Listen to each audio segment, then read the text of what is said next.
अरे ये क्या सुंदर श्रृंगार है, भगवान को पूरा चंदन लगाया है। पर भगवान को चंदन क्यों लगाया है? 21 दिनों के लिए माधवेंद्रपुरी के स्मरण में चंदन यात्रा मनाते हैं। ये माधवेंद्रपुरी कौन है? यह तो मुझे भी नहीं पता, चलो प्रभु जी को पूछते हैं। हाँ चलो। हरे कृष्णा प्रभु जी। हरे कृष्णा। प्रभु जी, माधवेंद्रपुरी कौन है? उनका चंदन यात्रा से क्या संबंध है? हाँ, बहुत अच्छा प्रश्न पूछा आपने। आज श्रीपाद माधवेंद्रपुरी का तिरोभाव है और आज मैं चैतन्य चैतामृत से पढ़ रहा था। श्री माधवेंद्रपुरी के बारे में चैतन्य चैतामृत के मध्य लीला के 4थे अध्याय में पूरा वर्णन दिया विस्तृत से कि माधवेंद्रपुरी कौन है, चंदन यात्रा क्यों मनाई जाती है। तो जब चैतन्य महाप्रभु नित्यानंद प्रभु के साथ और अपने भक्तों के साथ जगन्नाथपुरी जा रहे थे संन्यास लेने के बाद, तब चलते चलते वो रेमुना मंदिर में आए। वहाँ पे खीरचोर गोपीनाथ के मंदिर में वो रुके और वहाँ पे उन्होंने सभी भक्तों को कथा बताया था जो उन्होंने अपने गुरु से सुना था माधवेंद्रपुरी के बारे में। तो माधवेंद्रपुरी भगवान के महान भक्त थे। जितने भी बड़े बड़े शिष्य हैं वो सब माधवेंद्रपुरी के शिष्य हैं। जो चैतन्य महाप्रभु के पिता श्री दादाजी नीलांबर चक्रवर्ती, पिताजी जगन्नाथ मिश्रा, अद्वैताचार्य, परमानंदपुरी, ये सब माधवेंद्रपुरी के शिष्य थे। नित्यानंद प्रभु ये माधवेंद्रपुरी के शिष्य थे। चैतन्य प्रभुपाद जी बोलते हैं कि Madhavendrapuri is a king of the devotees, सभी भक्तों के राजा है और वो प्रेम की जड़ है, द रूट ऑफ प्रेम। माधवेंद्रपुरी हमारा ब्रह्म मध्व गौड़ीय संप्रदाय से ये लिंक है, कनेक्शन है। तो इसलिए माधवेंद्रपुरी का स्थान बहुत ही महत्वपूर्ण हमारे ब्रह्म मध्व गौड़ीय संप्रदाय में माना जाता है। और जब ये माधवेंद्रपुरी हमेशा भगवान का स्मरण करेंगे, हमेशा जप करते थे, कभी भी भिक्षा नहीं मांगते थे। ऐसे भ्रमिते भ्रमिते पुरी आयला वृंदावने। तो एक बार पुरी भ्रमण करते करते कहाँ पे पहुँच गए? वृंदावन में। और वहाँ पे वो सुरभि कुंड, गोविंद कुंड, वहाँ पे बैठ गए और भगवान का ध्यान करने लगे। चैतन्य चैतामृत में काफ़ी विस्तार से दिया है। और भूखे थे और उस समय भगवान स्वयं वहाँ पे आए और उन्होंने उनको एक दूध का भांडा दिया, दुग्ध भांडा, मटके में दूध दिया और उनको पता नहीं कि ये भगवान है। और फिर बाद में वही भगवान उनके सपने में आए, बोले पूरी उठो उठो, उठा पूरी उठा। तो उन्होंने, क्या चाहिए भगवान आपको? बोले मुझे इस झुड़पों में, मैं वहाँ पे बहुत सालों पूर्व मेरे पूजा ने मुझे वहाँ पे छिपाया है। मुझे गर्मी हो रही है, धूप लग रही है, सूरज की रोशनी आ रही है, वर्षा आ रही है, मुझे वहाँ से निकालो, गाँव के लोगों को बुलाओ और मुझे वहाँ से निकालो। और जैसे माधवेंद्रपुरी जग गए तो उन्होंने सोचा, अरे भगवान मुझे दूध दे, फिर भी मुझे स्मरण नहीं आया। लेकिन तुरंत उन्होंने सोचा कि भगवान ने मुझे सेवा दी है। क्या दिया? सेवा। तुरंत उन्होंने गांव के लोगों को बुलाया, बोले चलो आपके गांव के ठाकुर यहाँ झाड़ी में हैं, सब लेके आओ, कुठाली कोदाली। तो सब लेके आए और धीरे धीरे धीरे उन्होंने भगवान को निकाला। देखा तो महाबलिष्ठ ठाकुर, बहुत भगवान का सुंदर विग्रह था। बलिष्ठ लोग आइला, बड़े बड़े लोग आए और उन्होंने प्रेम से उनको उठा के पर्वत के ऊपर आए। वहाँ पे भगवान का मंदिर का स्थापना किया, भगवान को हजारों मटकों से पानी से अभिषेक किया, है ना। लेकिन फिर भी एक दिन वापस भगवान उनके सपने में आए, बोले पूरी मुझे क्या हो रहा है? गर्मी हो रहा है।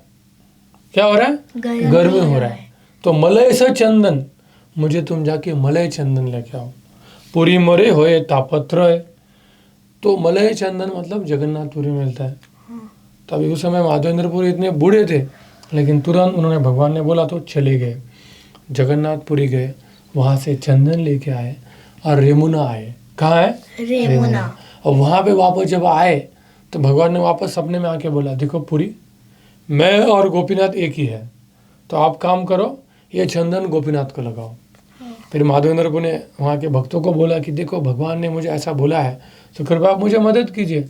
तुरंत वहाँ के सब पुजारी खुश हो गए और उन्होंने वापस पूरे भगवान के शरीर के ऊपर 21 दिन तक चंदन लगाया, जब तक चंदन समाप्त नहीं होता। और तब से माधवेंद्रपुरी के स्मरण में हम बहुत जगह पे भगवान के विग्रह को पूरा चंदन लगाते हैं। और ये माधवेंद्रपुरी हमेशा प्रेम में स्थित रहते थे, कभी नीले बादल को देखेंगे तो प्रेमावेश में गिर जाएंगे, क्योंकि उनको कृष्ण का स्मरण होता था। किसका? कृष्ण का। भावावेश में आते थे, भगवान उनके सपने में आया, भगवान ने उनके लिए खीर चोरी किया।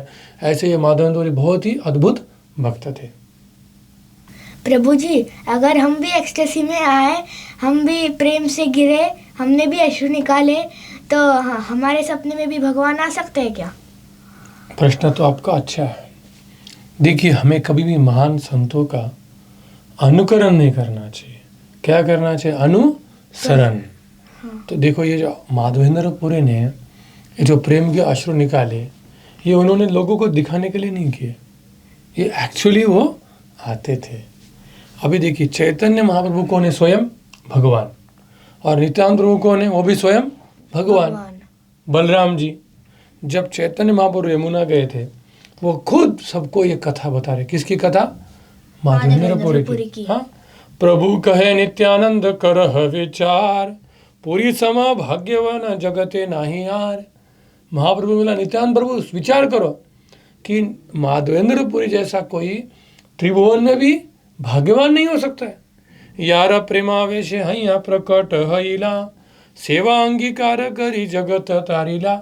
अरे, इनके प्रेमावेश से गोपाल जी प्रकट हुए वृंदावन में, और सबसे वो क्या स्वीकार कर रहे? सेवा। लेकिन किसके कारण प्रकट हुए? माधवेंद्र पुरी के कारण। यार लागी गोपीनाथ शिर कैला चोरी, अतएव नाम हैला शिर चोरा हरी। और वो तो छोड़िए, जब ये माधवेंद्र पुरी यमुना आए थे तो भगवान ने उनके लिए क्या चोरी किया? खीर। और इसलिए भगवान का नाम हो गया क्षीर चोरा हरि। तो ये माधवेंद्र पुरी कोई साधारण व्यक्ति नहीं है। देखो पद्मनाभ, अगर आपको सपने में भगवान आपके आ गए, ठीक है, आपकी इच्छा पूरी होगी, और भगवान ने बोला, माय डियर पद्मनाभ, अभी जाओ यूक्रेन में, अभी कभी जाओ अकेले, और मेरे लिए वहाँ का सबसे बेस्ट फ्रूट लेके आओ, आप जाओगे क्या? नहीं। हाँ, तो देखो, जिस समय में माधवेंद्र पुरी कहाँ गए थे? जगन्नाथपुरी। तो उस समय में उनका जो एज था, उम्र था, वो 90 से ऊपर था, वो बूढ़े हो गए थे। और भगवान ने बोला, आप स्वयं जाओ। और कितना दूर है? वृंदावन से पूरी हजारों किलोमीटर दूर। और उस समय में उधर में मुस्लिम राजाओं का राज्य था। इतना आसान नहीं, कोई गाड़ी नहीं, कुछ नहीं, पैदल जाना है, पैसा नहीं, आगे क्या आने वाला है, खाना मिलेगा कि नहीं, कुछ भी पता नहीं है, चंदन मिलेगा कि नहीं। उस समय में भी वो तुरंत निकल पड़े, उन्होंने आगे पीछे कुछ भी देखा नहीं है। भूखे रहे तबु अन्न मागी न आए, हे न जना चंदन वारवाही यथा लाए। वो खुद भूखे रहते थे, इतना जप करते थे, इतना भजन की कभी भूखे रहेंगे। लेकिन जब भगवान ने बोला मेरे लिए चंदन लाओ, तो पूरा मैनेजमेंट करने के लिए चले गए। चंदन लेके आए, 2 नौकर लाए, टोल टॉक्स दिए, डॉक्यूमेंट दिखाए। ये किसके लिए? भगवान गोपाल के लिए। खुद के लिए तो खाना भी नहीं मांगते। तो ये है भगवान का प्रेम। ये उनका क्या है? प्रेम। कोई बोलेंगे ऐसा कैसे होता है बाबा? हाँ, प्रगाढ़ प्रेमेर यही स्वभाव आचार, निज दुख विघ्न हरि न करे विचार। क्योंकि प्रगाढ़ प्रेम का ये स्वभाव होता है कि व्यक्ति खुद का विघ्न देखता नहीं, केवल भगवान की खुशी चाहता है। क्या चाहता है? भगवान की। माधवेंद्र पुरी के ऐसा ड्रामा नहीं कर रहे, कृष्ण कृष्ण, लेकिन जब जरूरत है तो कुछ भी करने के लिए वो रेडी है। ये होता है भगवान का प्रेम। और ऐसा जो शुद्ध भक्त होता है उसको प्रतिष्ठा नहीं चाहिए। नाम, मेरा नाम हो जाएगा, पेपर में नाम आएगा, यूट्यूब में नाम आएगा, फेसबुक में नाम आएगा, नहीं। वो प्रतिष्ठा से क्या रहते हैं? दूर। प्रतिष्ठा रे भय पूरी गेला फलाइया, कृष्ण प्रेमे प्रतिष्ठा चले संगे गाड़ाइया। जो प्रतिष्ठा के भय से पूरी यमुना से कहाँ भाग गए थे? जगन्नाथपुरी। लेकिन प्रतिष्ठा उनके पर ही चली गई। ऐसा कहा गया, प्रतिष्ठा नारी सदा कुंवारी। क्योंकि प्रतिष्ठा नाम की जो स्त्री है उसका कभी शादी नहीं होता, क्योंकि सभी लोग उसके पीछे पड़े, लेकिन वो किसी को मिलती नहीं है। और वो किसके पीछे पड़ी है? भगवान के भक्तों के पीछे, लेकिन भगवान के भक्त तो चाहते नहीं है। तो ऐसे माधवेंद्र पुरी को प्रतिष्ठा नहीं चाहिए था। नहीं चाहिए। तो इसलिए हम कभी भी उनका अनुकरण नहीं कर सकते। हमें वैसा प्रेम प्राप्त होना जरूरी है, वो हमें प्राप्त हो सकता है। प्रभु जी, ऐसा भी कोई उदाहरण है जिसे माधवेंद्र पुरी का प्रेम प्राप्त हुआ?